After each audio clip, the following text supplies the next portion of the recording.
In 2008, in the serene yet affluent suburb of Santa Clara, California, the Bradley family seemed like the epitome of success. Their house, perched in the exclusive Bella Vista neighborhood, boasted manicured lawns, elegant architecture, and a sprawling backyard perfect for weekend barbecues. It was a life many envied. Inside that house, Beverly Bradley, known to her friends as Bev, juggled the endless demands of motherhood with grace. Her 4 children were well-behaved. Her husband, David Bradley, a highly sought-after medical malpractice attorney, was at the pinnacle of his career, and her family's name commanded respect at every social gathering. From the outside, Beverly had it all. She was the devoted wife who had stood by David's side since their wedding in 1995, sacrificing her career ambitions to support him through law school. In return, David often sang her praises at parties, calling her his rock and the foundation of their success. But behind Beverly's polite smiles and perfectly prepared hors d'oeuvres was a simmering unease, one she couldn't shake. Beverly first noticed it in the smallest of gestures. David no longer kissed her goodbye when he left for work. His once playful tone had become curt, almost dismissive. Beverly tried to convince herself that it was the weight of his career. After all, being one of the most prominent attorneys in Palo Alto came with its challenges. But deep down, she sensed something was wrong. The unease grew into suspicion when David started spending longer hours at work. Beverly would wait up late, her eyes glued to the glowing clock on her nightstand. Midnight turned into 1 a.m., then 2 a.m.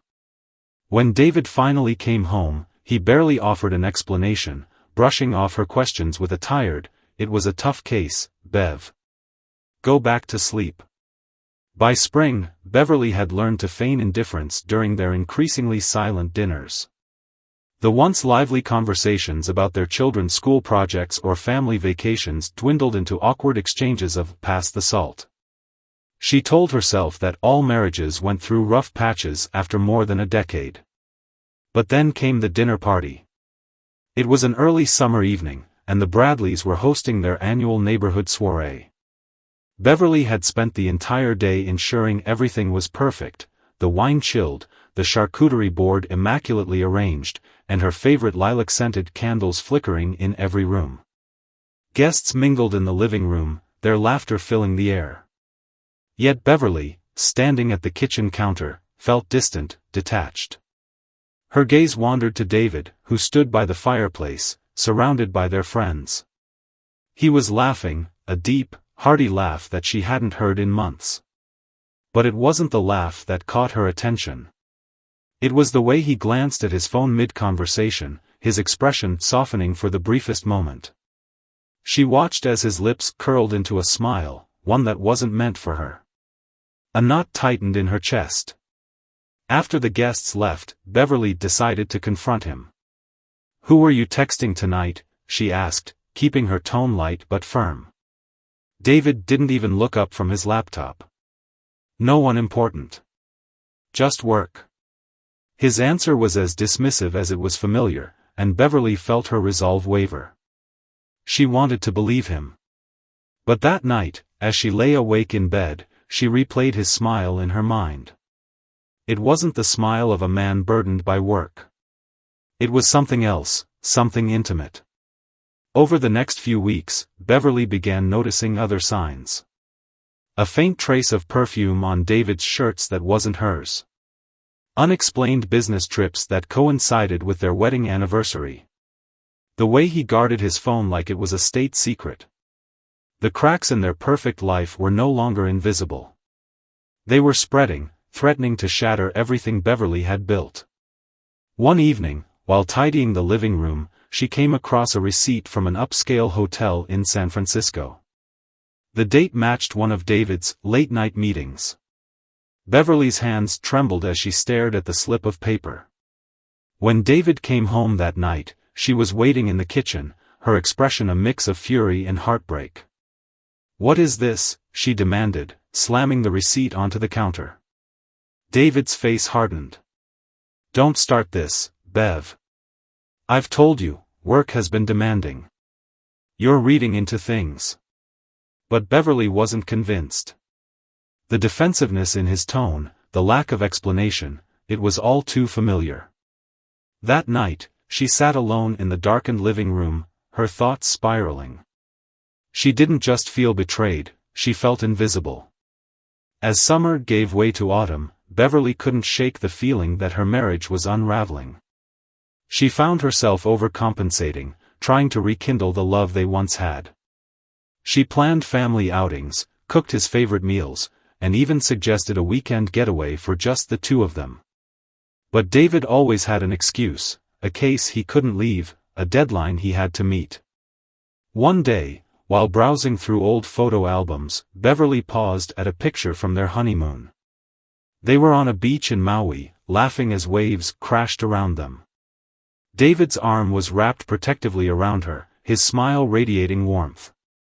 She clutched the photo tightly, wondering how they had gone from that couple to strangers sharing the same roof. It wasn't just the potential infidelity that gnawed at her. It was the realization that her sacrifices, the years she spent supporting David, raising their children, and putting her dreams on hold, seemed to mean nothing to him now. For Beverly, it wasn't just her marriage at stake. It was her identity. And as the days grew shorter and colder, so did the distance between them. Beverly knew that the life she had fought so hard to build was slipping through her fingers. But she wasn't ready to let it go, not yet. By the fall of 2019, the tension in the Bradley household was no longer something Beverly could ignore, or pretend to hide. The facade of their perfect family life had been peeling away for months, revealing fractures that ran deep. Beverly clung to the hope that things could be salvaged, but her instincts whispered that something far more sinister was brewing.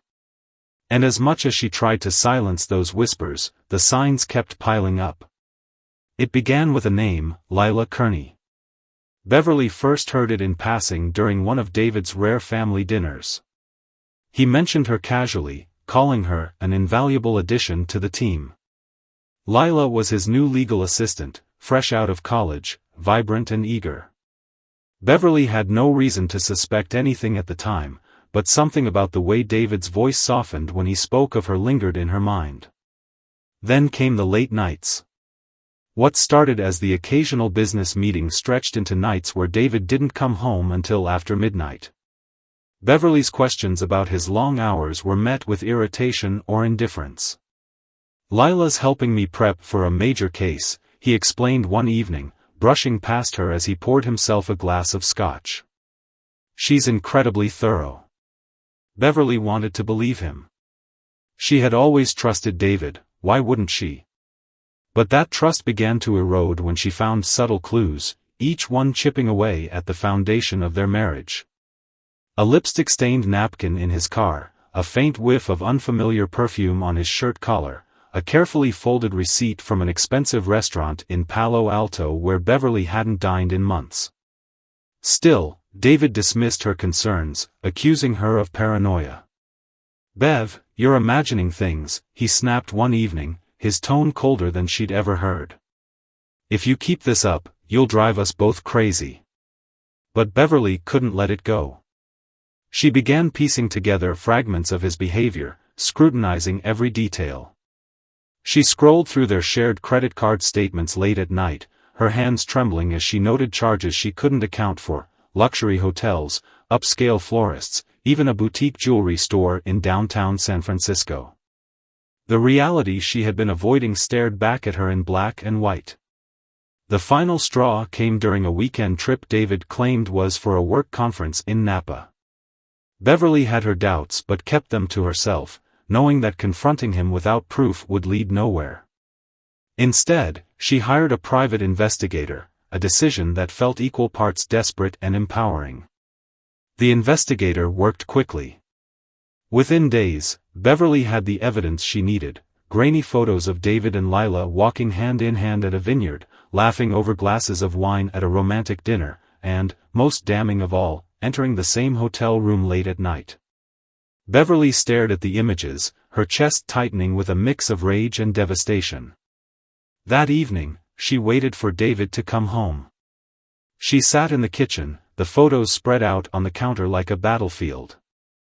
When David walked in, loosening his tie and muttering something about a long day, Beverly felt her composure crack. "Who is she?" Beverly's voice was low, trembling with restrained fury. She pushed the photos toward him, her eyes locked on his. David froze.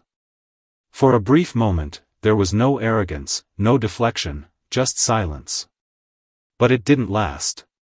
He sighed, shaking his head as he slid the photos back toward her. "This isn't what it looks like," he began, his tone patronizing. "You're overreacting." "Overreacting?" Beverly's voice rose, her restraint slipping. "You've been lying to me, to our children, to everyone. Do you have any idea what I've sacrificed for you? For us?" David's expression darkened. "Don't make this about you, Bev. Things haven't been working between us for years.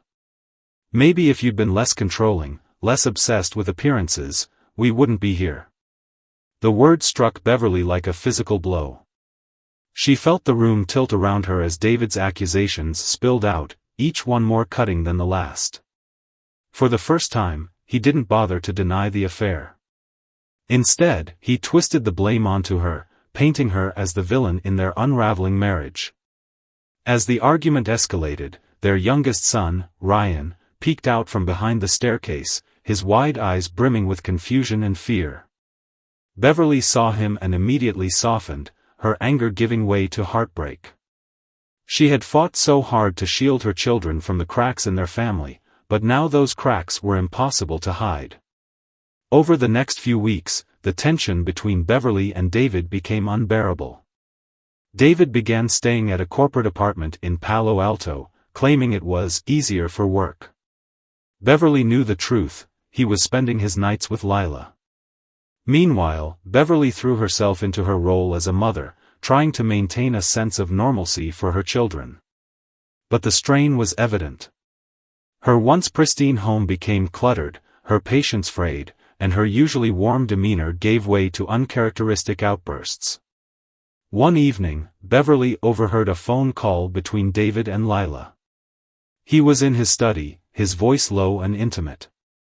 "I'll tell her soon," he murmured. "I just need to handle things carefully. You're the one I want to be with." Beverly's heart sank. She pressed her back against the hallway wall, her hands shaking as she clutched the frame of a family photo. The words echoed in her mind, "You're the one I want to be with." That night, as David slept on the couch in the living room, Beverly sat alone in their bedroom, staring at her reflection in the mirror. The woman looking back at her was a shadow of the person she once was, tired, defeated, and lost. She thought about all the years she had poured into their marriage, all the dreams she had set aside so David could achieve his. And for what? To be discarded like an afterthought? Beverly realized then that this wasn't just about David's betrayal. It was about everything she had sacrificed for a man who no longer valued her. And as the weight of that realization settled over her, something inside her shifted. She wasn't going to let him take everything from her, not without a fight. By the end of 2019, the Bradley household had descended into chaos. The glossy veneer of their picture-perfect life was gone, replaced by a toxic battlefield where every word spoken felt like a calculated move.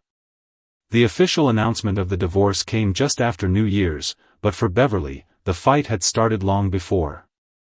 And this wasn't just about losing her marriage, it was about losing everything she had ever known.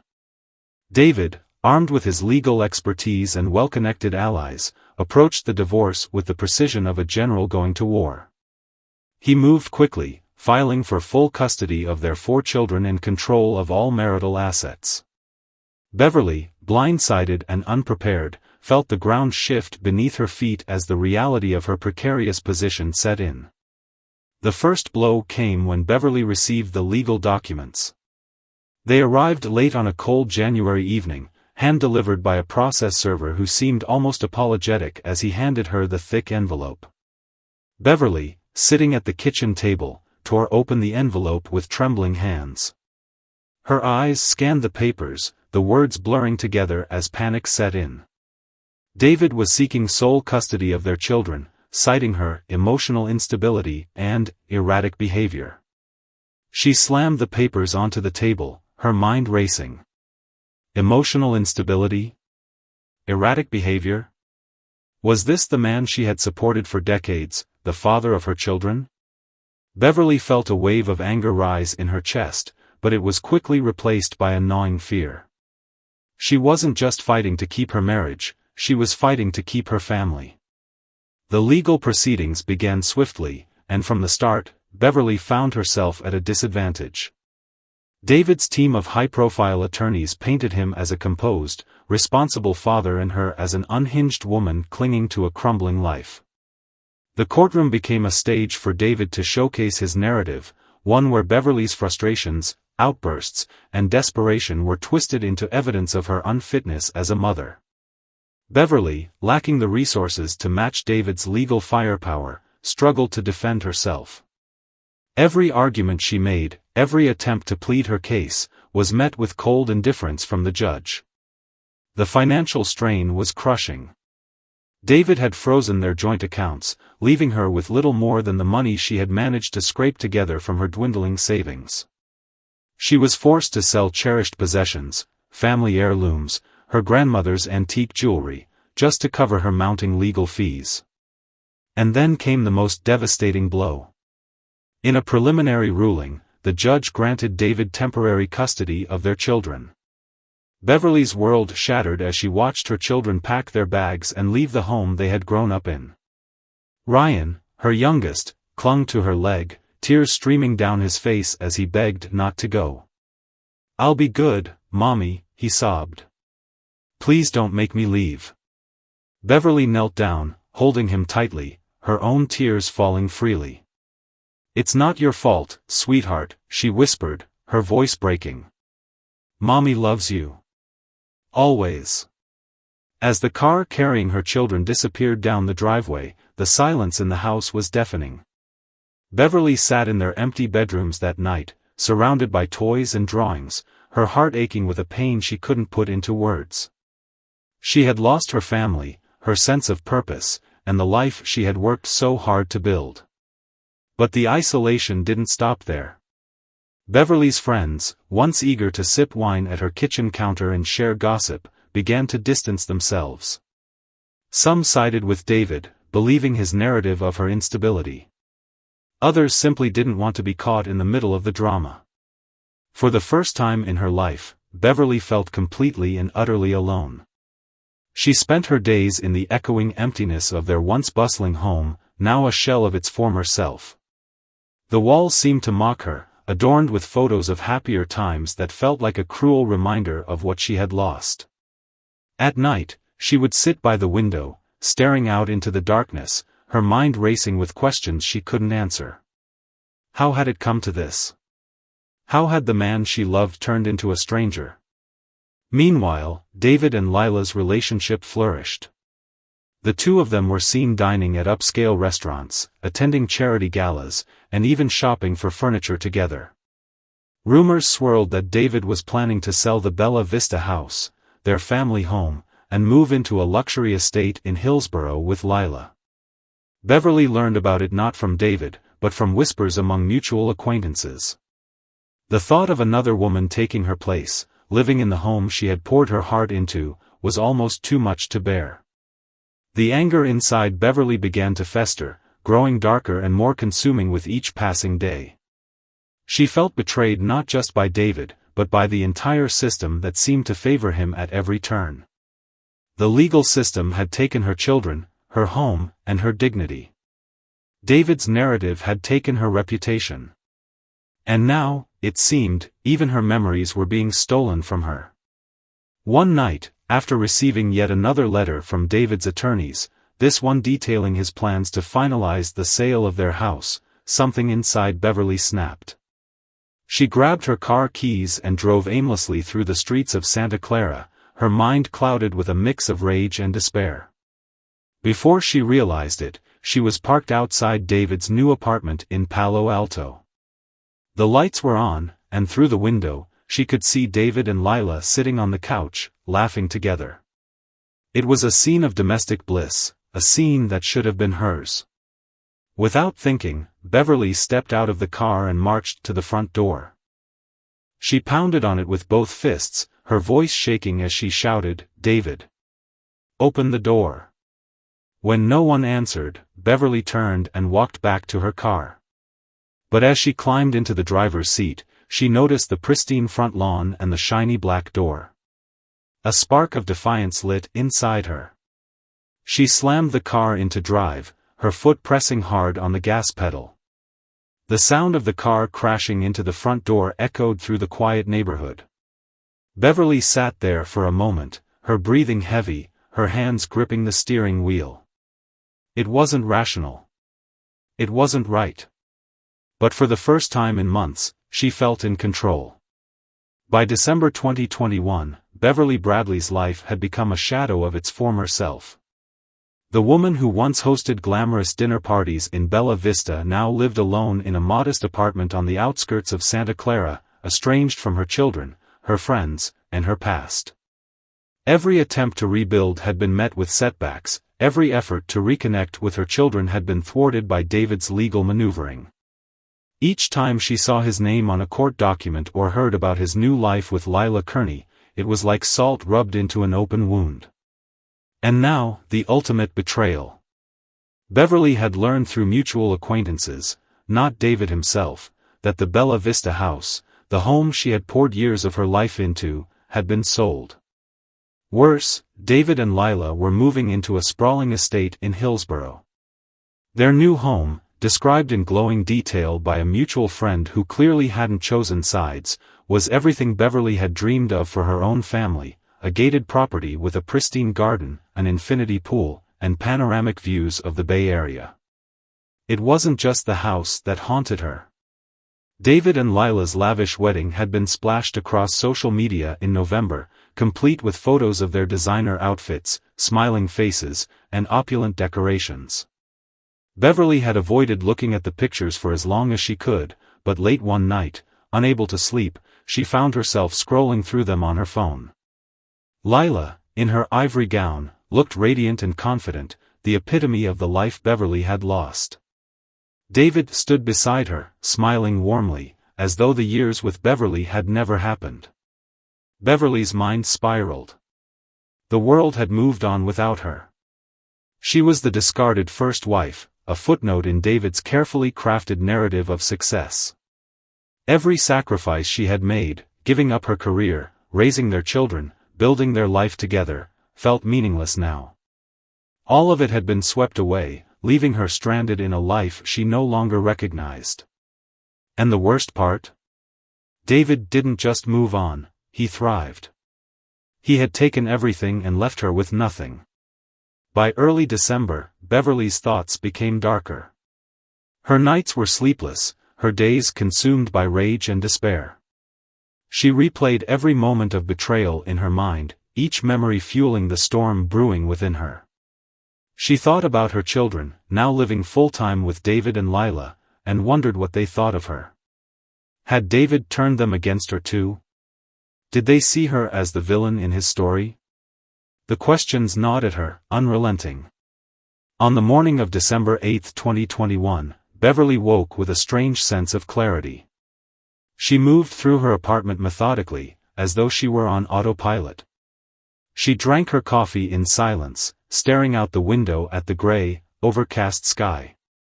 Then she opened the closet, pulling out a shoebox from the top shelf. Inside was a .38 caliber revolver she had purchased months ago. At the time, she told herself it was for protection, a precaution in a world that suddenly felt unsafe. But now, as she held it in her hands, its weight felt different.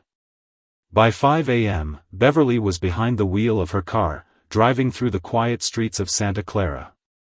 The radio played softly in the background, a mix of holiday music and news updates.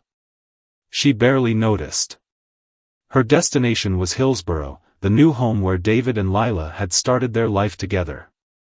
The drive felt both interminable and instantaneous, her thoughts blurring into a singular focus. When she arrived, the estate was silent, the morning fog clinging to the manicured lawn and winding driveway. Beverly parked a short distance away, turning off the engine. For a moment, she sat in the stillness, gripping the steering wheel tightly, her mind racing.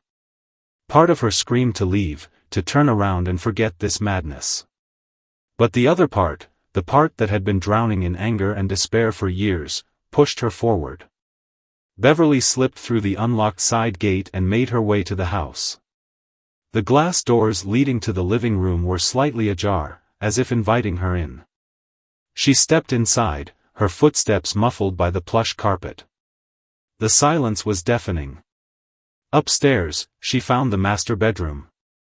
The door creaked as she pushed it open, revealing David and Lila lying peacefully in bed. Beverly stood in the doorway, her breath shallow, the revolver clutched in her hands. For a moment, she hesitated.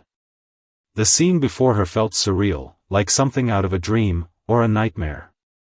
But then, the flood of emotions she had kept bottled up for so long, anger, betrayal, heartbreak, overwhelmed her. Without thinking, Beverly raised the gun and fired.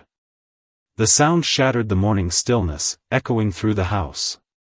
Lila died instantly, the first shot hitting her squarely in the chest. David, startled awake, tried to sit up, but Beverly fired again, hitting him in the shoulder. He gasped, blood pooling around him as he stared at her, disbelief etched on his face. "You did this to me," Beverly whispered, her voice trembling.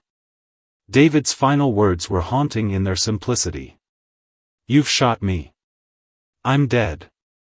As the echoes of the gunfire faded, Beverly lowered the weapon, her hands shaking. She turned and walked out of the room, her movements mechanical. The early morning sun was beginning to rise, casting a golden hue over the Hillsborough estate.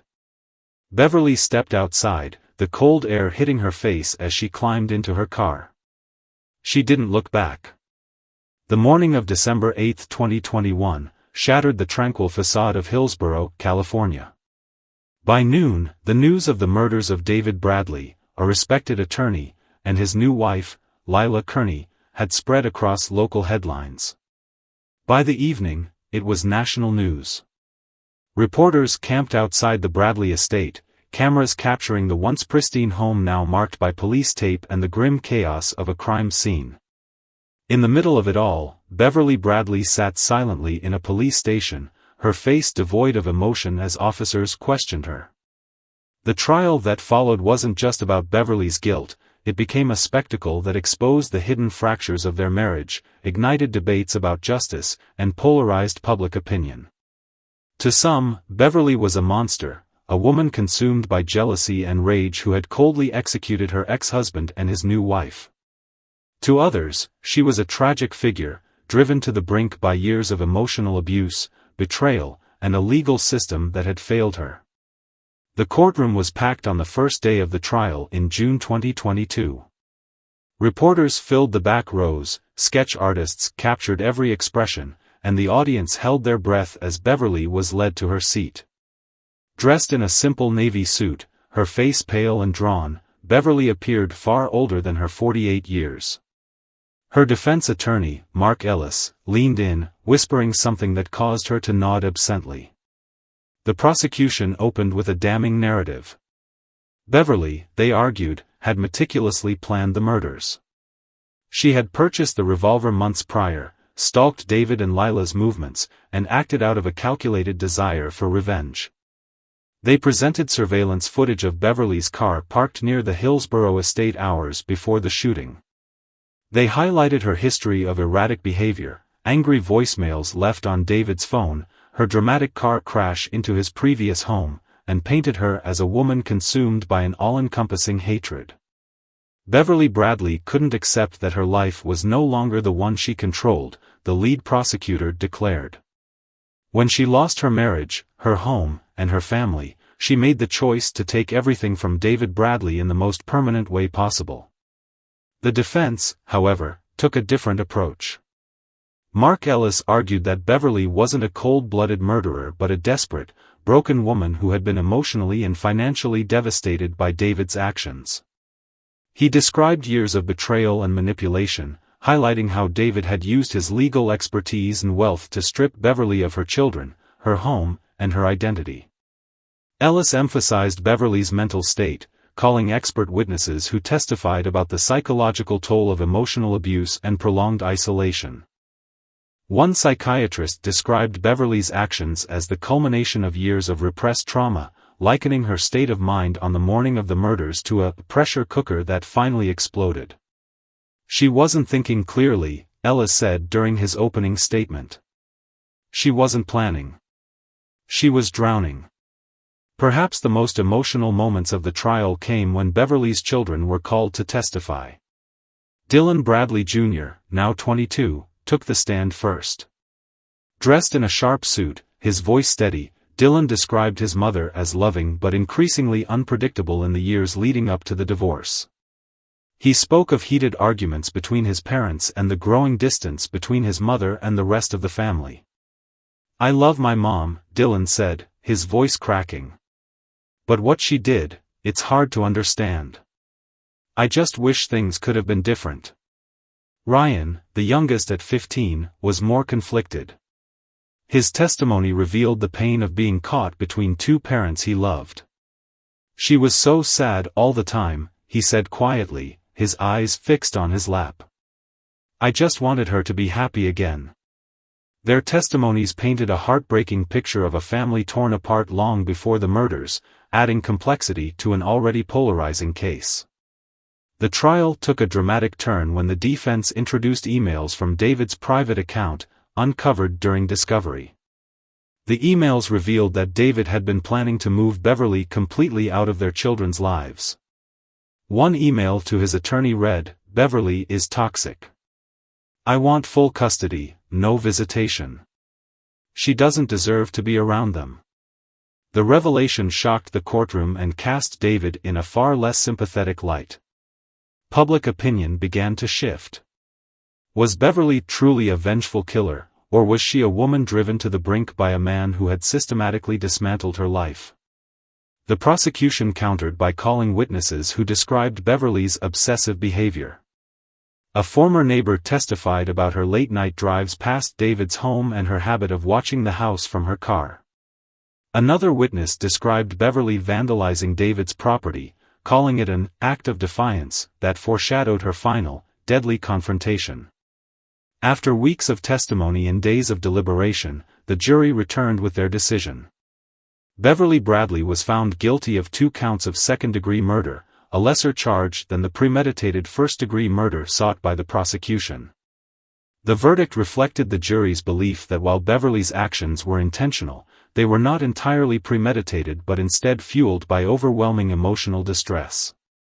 When the judge announced her sentence, 32 years to life in prison, Beverly showed no visible reaction. She simply stared ahead, her expression unreadable, as if she had already resigned herself to this fate. The trial left the public divided. Some saw Beverly as a cautionary tale of unchecked rage, while others viewed her as a victim of a broken system that had failed to protect her. Editorials debated the nuances of her case, highlighting issues of emotional abuse, mental health, and the power dynamics in divorce proceedings. In interviews with journalists, friends of Beverly described her as a woman who had been erased from her own life. "She gave everything to that family," one friend said. "And when it all fell apart, no one was there to pick her up." Meanwhile, true crime documentaries and podcasts dissected every detail of the case, sparking heated discussions online. Was Beverly a tragic figure pushed too far, or a cold-blooded murderer who refused to let go? The question lingered long after the courtroom doors closed. From her prison cell, Beverly remained both vilified and pitted. She declined interview requests, choosing instead to focus on therapy and introspection. Her children, now adults, grappled with their own feelings about their mother, torn between love, loss, and the enduring pain of her actions. The case of Beverly Bradley became a cultural touchstone, a reminder of how love, betrayal, and desperation could intertwine with devastating consequences. It highlighted the fragility of human relationships and the catastrophic cost of unaddressed emotional wounds. And as the years passed, one question remained: was Beverly Bradley a victim of circumstance, or had she allowed her pain to consume her entirely? The years following the trial of Beverly Bradley were a blur of media coverage, legal battles, and public reflection. The case that had captivated the nation remained an open wound, discussed in documentaries, true crime podcasts, and endless courtroom dramas. Yet for those who knew Beverly, the case was more than just a story. It was a reflection of the complexities of human emotion, the fragility of relationships, and the devastating toll of betrayal. For Beverly, life after the trial was both a prison of physical bars and an emotional confinement that felt far more suffocating. The woman who had once been the heart of her family now found herself separated from everything she had ever known. Her children, torn between the mother they loved and the woman who had taken their father's life, struggled to reconcile the two identities. They visited her occasionally, but the visits were strained, filled with silences that spoke louder than words. Dylan, the oldest, had expressed in interviews that he understood the pain his mother had endured, but Ryan, still a teenager, wrestled with confusion and resentment. As Beverly sat in her small prison cell, the weight of her actions hung over her like a shadow that would never fade. She had lost her family, her reputation, and the life she had worked so hard to build. But amidst the pain, there was something else: reflection. The years of emotional neglect, the betrayal that had shattered her, and the toxic power dynamics in her marriage to David had left deep scars. Beverly had no illusions about what she had done. There were days when she found herself wishing she could turn back time, that she could undo the violence that had torn apart the lives of everyone she once loved. But she knew that such a wish was futile. The damage was done. All she could do now was face it. Beverly's trial had forced the public to confront uncomfortable truths about domestic relationships. The question that lingered in the media was whether she was a victim of her circumstances or a woman driven to murder by her own unchecked rage. Experts in the psychological field debated whether Beverly's actions could be attributed to years of emotional abuse, the loss of her sense of self, and the desperate need to reclaim control. Some saw her as a symbol of the oppressed wife, the woman who had been broken by a system that failed to protect her. Others viewed her as a murderer, a woman who allowed her pain to fester into a catastrophic, irreversible decision. For her children, the situation was no less complicated. As they grew older, they faced the reality of having a mother in prison for murder. Dylan, now in his mid-20s, had tried to shield his younger siblings from the full weight of the tragedy. He still visited Beverly, and they talked about the good times before everything fell apart. But he knew, deep down, that things could never return to what they once were. He felt the weight of two conflicting truths: the love he had for his mother and the understanding that what she had done could never be justified. Ryan, now an adult, had chosen to cut ties with his mother for a time. The trauma of what happened, of losing both his parents in such a violent way, had created a rift that even the strongest emotional bonds couldn't repair. It was hard for him to see the woman who had raised him as anything but the killer who had taken his father's life. His anger was raw, and he had a hard time reconciling the woman he loved with the woman who had committed such an unimaginable act. Yet, Beverly never gave up on the hope that, in time, her children would come to understand the depth of her pain, even if they couldn't forgive her. She wrote letters, expressing her remorse, her regret, and her desire to one day make amends. But those letters went unanswered, the silence more deafening than any words could ever be. The walls of the prison became her world. Her only escape was through books, therapy, and self-reflection. In the years that followed, Beverly made the decision to share her story, speaking to those who would listen about her journey. She participated in interviews with psychological experts, hoping that by helping others understand her experience, she might prevent others from being driven to the same tragic conclusion. She spoke about the importance of mental health, of the need for support in emotionally abusive relationships, and the lasting scars left by years of emotional neglect. She spoke about how toxic relationships can slowly erode a person's sense of self until they no longer recognize the person in the mirror. Her story, while heartbreaking, became a cautionary tale, one that resonated with many who had faced similar struggles but lacked the support or resources to escape. Beverly had spent years supporting David's career while burying her own dreams. She had sacrificed her happiness for a life that, in the end, left her hollow. The consequences were devastating, but perhaps her greatest regret was that it took a tragedy to open her eyes to the importance of self-worth and emotional health. As Beverly's sentence continued, her story continued to unfold, reaching others who had been victims of similar emotional abuse, those who felt trapped in relationships that drained them of everything. She became a voice for the silenced, a reminder that, while her actions could never be excused, they were born from a place of deep, unresolved pain. The case of Beverly Bradley left behind more than just a story of loss and violence. It opened the door for conversations about the emotional toll of toxic relationships, the impact of unaddressed mental health issues, and the importance of providing resources and support to those who find themselves in abusive situations. It sparked a wider societal reflection on what it means to truly support and care for those who are suffering emotionally, and how easily those suffering can be overlooked until it's too late. As the dust settled on Beverly Bradley's tragic tale, the public debate continued to swirl. Was Beverly truly a victim of circumstance, or was she a cold-blooded killer who could not control her rage?